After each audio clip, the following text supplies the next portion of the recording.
dead of night, beneath the fog-choked waters off Ochakov, Russian special forces launched a lightning-fast operation that would send shockwaves across NATO's commands.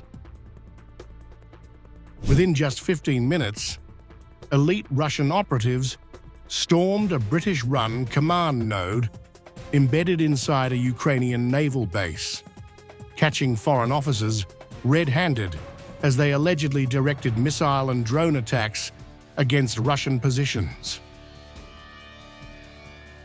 In the raid that netted more than just seasoned operatives, maps of Russian strategic targets, air defense layouts, encrypted disks, and even recorded conversations with the British General Staff were seized.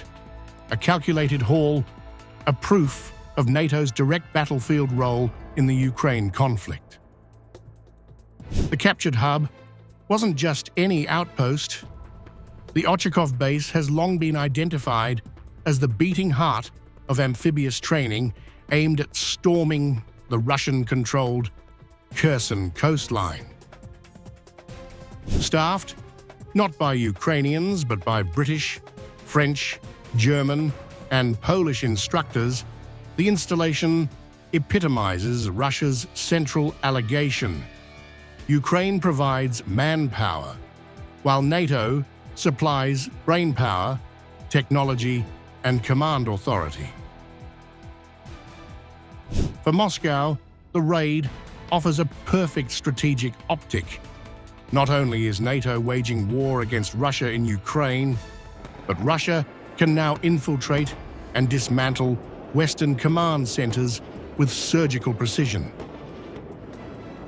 Russia's state media wasted no time in portraying the operation as a bold masterclass in intelligence tradecraft. Proof that while the West plots in the shadows, Russia is capable of striking at the heart of its covert war machine.